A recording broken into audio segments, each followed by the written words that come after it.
gbogbo ìràwọ̀ pátá ẹ wá gbóhun tó fẹ́ ṣẹlẹ̀ lọ́jọ́ tòní gangan tí ń ṣe ọjọ́ Friday January 16 ọdún 2026 tá wà náà yìí. Òkè Ọlọ́run ọba mo ṣèbà Olódùmarè, ìbà akọ́dá ayé, ìbà ṣẹ̀dá ọ̀run, mo ṣèbà Ọ̀rúnmìlà àtórí ẹni tí ò sunwọ̀n ṣe ẹlẹ́rìí ìpín tó ń tàyàn mọ́. Mo júbà ọkùnrin, mo júbà obìnrin, mo kí gbogbo ojú tó ń wò mí níbikíbi tí ẹ ti ń gbọ́ mi káàkiri àgbáńlá ayé. Ẹ̀yin tẹ́ ń wò mí pátá, ẹ bá ń share fídíò yìí, ẹ pín kó jẹ́ òwúlò àtàǹfààní fọ́pọ̀ ènìyàn. Ojú tẹ́ fi ń wò mí ò ní fọ́, bẹ́ẹ̀ ọwọ́ tẹ́ fi ń bá mi share rẹ̀ ẹ ní fi gbọ́mọ sí, ẹ sì ní fi gba lẹ́tà ìbànújẹ́ láṣẹ Èdùmàrè. Ẹ̀yin oníràwọ̀ iná tó kanran yan Aries tàbí láàrin March 21 sí April 20 pẹ̀lú ọgbọ́n orí yín àtọpọlọ pípé yín lọ́jọ́ tòní. Ẹ gbìyànjú láti lò láti tiraka láti yanjú àwọn iṣẹ́ èyí tó wúwo nù àwọn iṣẹ́ yín lọ́jọ́ tòní. Tẹ́ bá tẹ̀lé yanjú gbogbo ẹ̀, ọ̀pọ̀ yín lọ́jọ́ tòní ó ṣeéṣe kẹ́ láwọn àlá kan ṣáájú bóyá lówùúrọ̀ yìí tó ṣe é pé ó máa ní ìtìmọ̀ fún gbèsè ayé yín tó sì jẹ́ pé ọ̀pọ̀ míì nù yín ó ṣeéṣe kí ẹ wà highly spiritual bákan lọ́jọ́ tòní. Èyíkéyìí bẹ́ẹ̀ ẹ rí dájú pé ẹ create time ṣáájú aago kan ọ̀sán òní kẹ́ fi ṣe prayer lórí ohunkóhun èyí tí ẹ bá ń fẹ́. Ó wá ṣeéṣe kí bùkátà fẹ́ pọ̀ púpọ̀ tẹ́ fẹ́ mójútó ní ọwọ́ ìrọ̀lẹ́ ọjọ́ tòní. Fún ìdí èyí kẹ́ tẹpá mọ́ṣẹ́ dáadáa, ẹ fọgbọ́n àtòyé tọ́lọ́run fún yín mójútó ohunkóhun kẹ́ lè ṣàṣeyọrí. Purple tàbí white jẹ́ kọ́lọ̀ èyí tó dára jù fún yín láti wọ̀ láṣọ lónìí. Táago 12 ní ọ̀sán sí aago 1 ní ọ̀sán sì jẹ́ àkókò èyí tó dára jù fún yín tí ń ṣe lucky hour fún yín lénìí. Ẹ̀yin oníràwọ̀ erùpẹ̀ alámọ̀ Taurus tàbí láàrin April 21 sí May 20 ọjọ́ tó dára lọ́jọ́ tòní jẹ́ ọjọ́ ìyípòpadà sí ló tún jẹ́ pẹ̀lú. Ẹ máa rí ìdùnnú láti inú ọkàn yín wá, ẹ máa realize àwọn kankan lọ́jọ́ tòní tó sì máa fún yín ní clarity of thought tó sì jẹ́ pé ẹ tún máa ní ìrètí pé àwọn oore ń bọ̀, ìfọ̀kànbalẹ̀ ń bọ̀. Ó wá ṣeéṣe kí òwúrọ̀ ọjọ́ tòní kó rí bákan, ṣùgbọ́n tó òwúrọ̀ ọjọ́ tòní bá tiẹ̀ rí bákan lọ́dọ̀ tiyín títí ìrọ̀lẹ́ nǹkan máa tún yí padà. Ẹ ní ìrètí pé gbogbo nǹkan máa dá, ẹ ní ìgbàgbọ́ ní kíkún nínú ara yín, ẹ má ṣe ohun tó lágbára jẹ̀mí yín lọ, ẹ sì wá fi ìfẹ́ àtẹ̀yà hàn sí àwọn ènìyàn dára. Pink tàbí lavender jẹ́ kọ́lọ̀ èyí tó dára jù fún yín láti wọ̀ láṣọ lónìí. Aago 2 ọ̀sán sí aago 3 ọ̀sán sì jẹ́ àkókò èyí tó dára jù fún yín tí ń ṣe lucky hour fún yín lénìí. Ẹ̀yin oníràwọ̀ afẹ́fẹ́ aláwàdà Gemini tàbí láàrin May 21 sí June 21 gbogbo nǹkan tó dàbí issue tẹ́ ti ní láàrin ẹ̀yin àti olólùfẹ́ yín bóyá láti ọjọ́ mẹ́ta ó ṣeéṣe kí gbogbo ẹ̀yanjú lọ́jọ́ tòní. Ọjọ́ tòní jọ́jọ́ tó ṣe é pé ẹ ní láti rí dájú pé ẹ let go gbogbo nǹkan tí olólùfẹ́ yín ò bá ṣe fún yín. Ẹ rí dájú pé ọkàn yín fúyẹ́, ẹ gbájúmọ́ bẹ́ẹ̀ fẹ́ bá ìpò padà lórí ọ̀rọ̀ relationship yín, bẹ́ẹ̀ fẹ́ build relationship yín tó ìfẹ́ dún régé bí marriage yín ti fẹ́ dùn pé ìfẹ́ lárinrin. Ní ìgbẹ̀yìn ọjọ́ tòní ó ṣeéṣe kí àwọn kan tó jọ mọ́ career issue ọ̀rọ̀ iṣẹ́ kó fẹ́ wáyé dáadáa, ṣùgbọ́n gbogbo ẹ̀ pátá yóò tó níyanjú títí ìrọ̀lẹ́. Ẹ ṣáà rí dájú pé ẹ tẹpá mọ́ṣẹ́, ẹ ní ìrẹ̀lẹ̀, ẹ ṣe dáadáa sáwọn èèyàn kí ẹ sì wà determine. Pink jẹ́ kọ́lọ̀ tó dára jù fún yín láti wọ̀ láṣọ lónìí. Aago 3 ní ọ̀sán sí aago 4 ní ọ̀sán jẹ́ àkókò èyí tó dára jù fún yín tí ń ṣe lucky hour fún yín lénìí. Ẹ̀yin oníràwọ̀ omi agbára Cancer tàbí láàrin June 22 sí July 22 ọjọ́ tòní ẹ máa feel relieved kó lọ́wọ́ gbogbo àwọn kan tó dàbí stress àbí àìlera èyí tó ti ń wáyé látijọ́ mẹ́ta. Ọjọ́ tòní dára láti fi gbájúmọ́ iṣẹ́, ẹ gbájúmọ́ṣẹ́ dáadáa lówùúrọ̀ kùtùkùtù ọjọ́ tòní kẹ́ lè tètè parí ẹ̀ ní kọ́mọ́kóbó látàrí pé ọwọ́ ìrọ̀lẹ́ yìí àkókò tó dára láti fi lo àkókò àti ìgbà pẹ̀lú olólùfẹ́ yín ni. Ẹ bá lo àkókò àti ìgbà pẹ̀lú olólùfẹ́ yín èyí jẹ́ nǹkan tó dára púpọ̀ tí á bí kí ìbáṣepọ̀ yín kó dán mọ́wọ́ dáadáa. Ẹ múra dáadáa lénìí kí ẹ dùn rí lójú, ẹ ṣe dáadáa sáwọn èèyàn kí ẹ sì wá ìrọ̀rùn fúnra yín àtàwọn alásùnmọ́ yín. Lime green tàbí pink jẹ́ kọ́lọ̀ tó dára jù fún yín láti wọ̀ láṣọ lónìí. Tí aago 4 ní ọ̀sán sí aago 5 ní ìrọ̀lẹ́ sì jẹ́ àkókò èyí tó dára jù fún yín tí ń ṣe lucky hour fún yín lénìí. Ẹ̀yin oníràwọ̀ iná tó gbóná riri Leo tàbí láàrin July 23 sí August 22 ọ̀pọ̀ yín máa prepare fáwọn iṣẹ́ kan lọ́jọ́ tòní tó ṣe é pé ẹ̀ ń rò pé tẹ bá ṣàwọn kan wọ̀nyí ó ṣeéṣe kó ràn yín lọ́wọ́ tó bí gbogbo nǹkan báyìí bá wà nínú ọkàn tiyín ẹ activate ẹ̀kẹ́ wulẹ̀ ṣiṣẹ́ lé lórí dáadáa lásìkò yìí látàrí pé ìgbésẹ̀ tó wà ní ọkàn yín tẹ bá gbé ó máa bí rere fún yín. Kódà táwọn ọjọ́ tòní bá dàbí ìgbà pórí bákan, àwọn ọjọ́ táwọn wò lọ́ọ̀kan yìí jẹ́ àwọn ọjọ́ tó máa dára tó máa tayọ. Ọ̀pọ̀ yín ó ṣeéṣe kí ẹ máa ti experience bí promise and fail látijọ́ mẹ́ta, ṣùgbọ́n lọ́jọ́ tòní ó ṣeéṣe kí ẹ ní nǹkan dáadáa kan èyí tí ẹ máa retí pé nǹkan yín máa bọ́ sí gbogbo àrí bí ẹ ṣe ń fẹ́. Ẹ wá tẹpá mọ́ṣẹ́ lénìí, ẹ fètò sí nǹkan yín kẹ́ ṣe dáadáa sáwọn èèyàn pẹ̀lú. Yellow tàbí lime green jẹ́ kọ́lọ̀ èyí tó dára jù fún yín láti wọ̀ láṣọ lónìí. Tí aago 1 ní ọ̀sán sí aago 2 ní ọ̀sán sì jẹ́ àkókò èyí tó dára jù fún yín tí ń ṣe lucky hour fún yín lọ́jọ́ tòní. Ẹ̀yin oníràwọ̀ ìpẹ̀ funfun Virgo tàbí láàrin August 23 sí September 23 ọ̀pọ̀ tó dàbí family issue èyí tó ti ń wáyé ó ṣeéṣe kí solution wáyé fún wọn lọ́jọ́ tòní. Bá dàbí ìgbà pé lówùúrọ̀ ọjọ́ tòní gan ìbáṣepọ̀ yín ò dán mọ́rán títí ìrọ̀lẹ́ ìbáṣepọ̀ yín máa dára. Kódà lọ́jọ́ tòní ẹ̀yin gan máa lè support wọn. Ẹ máa wà very ambitious láàyè iṣẹ́ látàrí pé láàyè iṣẹ́ gan nǹkan lè pọ̀ púpọ̀ tẹ́ fẹ́ mójútó lọ́jọ́ tòní. Ẹ tẹpá mọ́ṣẹ́ kẹ́ ṣe dáadáa sáwọn èèyàn ẹ ní ìrẹ̀lẹ̀ kí ẹ wà determine. Yellow tàbí white jẹ́ kọ́lọ̀ èyí tó dára jù fún yín láti wọ̀ láṣọ lónìí tí aago 3 ní ọ̀sán sí aago 4 ní ọ̀sán sì jẹ́ àkókò èyí tó dára jù fún yín tí ń ṣe lucky hour fún yín lénìí.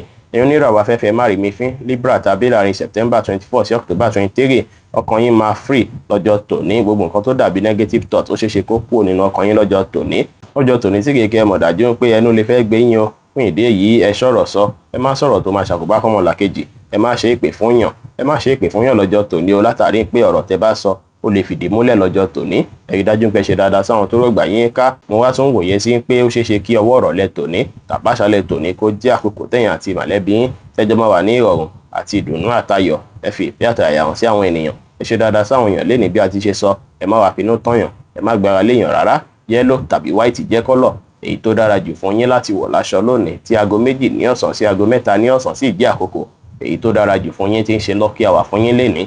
ẹ̀yin oníràwọ̀ omi tútù Scorpio tàbí láàrin October 24 sí November 22 ẹ kíyèsára kẹ́ má lọ lose nǹkan kan tó wà important sí yín lọ́jọ́ tòní o. ẹ pa àwọn nǹkan tó ṣe é pé nǹkan níyìn ni ẹ pamọ́ dáadáa kó wà very safe ọjọ́ tòní. ẹ má wulẹ̀ fẹ́nikẹ́ni ní owó yín láti mú sọ́wọ́ tàbí kẹ́ fẹ́nikẹ́ni ṣọ́ nǹkan níyìn rárá. Gbogbo nǹkan tó bá dàbí property yín àbí nǹkan ní èyíkéyìí ẹ má fi ṣọ́ ẹnikẹ́ni. Ẹ sì jìnnà sí gbogbo nǹkan tó dàbí àánú, àwọn àánú èyí tí ò nídìí. Ẹ jìnnà sí gbogbo àánú kọ́ lè yàn ṣe ọjọ́ tòní. ẹ má tàṣejù bóńkóhun, ẹ sì kíyèsára dáadáa púpọ̀.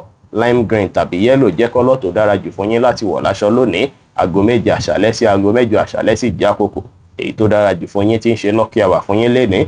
ẹ̀yin oníràwọ̀ iná àtùpà Sagittarius tàbí láàrin November 23 sí December 22 ó ṣeéṣe kí ẹ ní clarity of thought lọ́jọ́ tòní. Àwọn èèyàn máa fẹ́ gbára lé yín bóyá fún ìrànlọ́wọ́ kan àbí méjì, bóyá lórí ìrànlọ́wọ́ owó ni tàbí ìrànlọ́wọ́ lórí nǹkan míì. Kódà àwọn nǹkan yẹn lè jẹ́ nǹkan tó ṣe é pẹ̀yìn fúnra yín gan ní ọjọ́ tòní. Ẹ má ṣe ju agbára yín lọ, ẹ sì wòye sí expenses yín dáadáa, ẹ minimize budget yín kó lè jẹ́ nǹkan tó ṣe é pàṣẹ déédéé àpò yín. Ẹ ṣe bẹ́ẹ̀ tí mo lọ́jọ́ tòní. Ẹ má wà pẹ́jù níbi ìpéjọpọ̀ kí ìpéjọpọ̀ tí ẹ bá lọ tàbí tí ẹ bá wà. Ẹ bá àwọn èèyàn sọ̀rọ̀ pẹ̀lú ìfẹ́, ẹ bá wọn ṣe pẹ̀lú àwàdà àti ẹ̀rín kí ẹ sì fi ìgboyà ṣe ohunkóhun pẹ̀lú.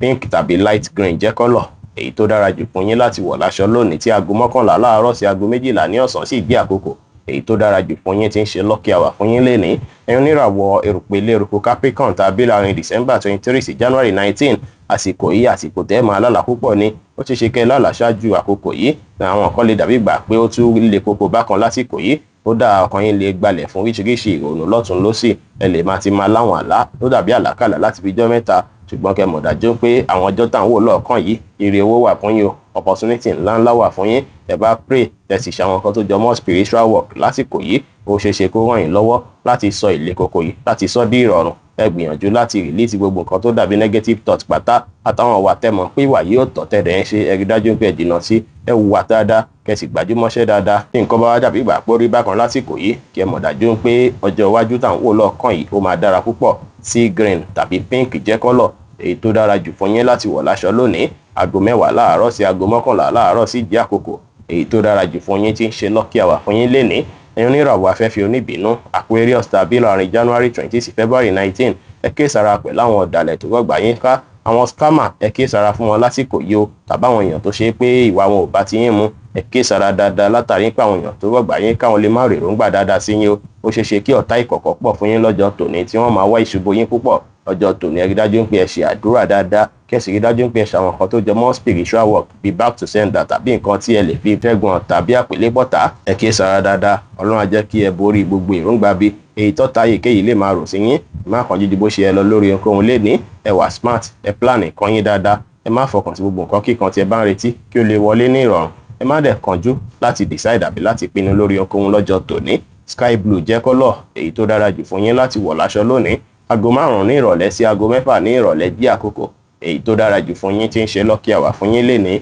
ẹ̀yin oníràwọ̀ omi tí kì í ru Pisces tàbí láàrin February 20 sí March 20 ó ṣeéṣe kí stress iṣẹ́ ó tún fẹ́ lékè kà sí dáadáa lọ́jọ́ tòní. Kódà ó ṣeéṣe kó ṣe é pé àwọn tẹjọ́ ń ṣiṣẹ́ lónìí kí wọ́n fẹ́ máa lára yín, wọ́n fẹ́ máa bínú yín bákan. Ẹ ní láti rí dájú pé ẹ fèsì èyíkéyìí challenges tó bá wáyé láàyè iṣẹ́ yín pẹ̀lú ìgboyà kẹ́ sì wà determine. Bẹ́ẹ̀ sì ni kẹ́ ṣe prayer dáadáa lé lórí. Ẹ má finú tọ̀yàn rárá lénìí o. Ẹ sì rí dájú pé ohun nu yín báyìí òun lẹ̀ ń finú tán, òun ni kó tọ́ yín sọ́nà lọ́jọ́ tòní. Ẹ má sùn láì tọ́nà sùn, ẹ má wọṣọ dúdú rárá lọ́jọ́ tòní. Ẹ má dá sọ́rọ̀ tí wọ́n pè yín sí àbẹ́ tí ó kàn yín. Gbogbo nǹkan tí ẹ nílò náà ní pé gbogbo àṣírí yín pátá, gbogbo plan yín pátá kẹ́ pamọ́, pàápàá lórí iṣẹ́ kẹ́ pamọ́ láṣìírí kí ó lè padà rí bí ẹ ṣe ń fẹ́. aago 6 ní ìrọ̀lẹ́ sí aago 7 ní àṣálẹ́ jẹ́ àkókò èyí tó dára jù fún yín tí ń ṣe lucky hour fún yín lẹ́ni tí kọ́lọ̀ blue tàbí white sì jẹ́ kọ́lọ̀ èyí tó dára jù fún yín láti wọ̀ láṣọ ní ọjọ́ tòní. Bí ó ṣe jẹ́ nìyẹn fún gbogbo irúfẹ́ ìràwọ̀ méjìlá tó wà pátá. Ẹ̀yin tẹ́ ń wò mí pátá ẹ má gbàgbé pé Ọlọ́run bo Olódùmarè nìkan lọ́ba tó ní ìmọ̀ jùlọ. Ẹ̀yin tẹ́ fẹ́ ṣèwádìí onírúurú láǹfààní àti kàn sí wa ní WhatsApp 09033897161. Ire gbogbo ajẹ́ tiwa lónìí, lọ́sẹ̀ yìí, lóṣù yìí àti ní gbogbo ọjọ́ ayé wa láṣẹ Èdùmàrè. Ire o.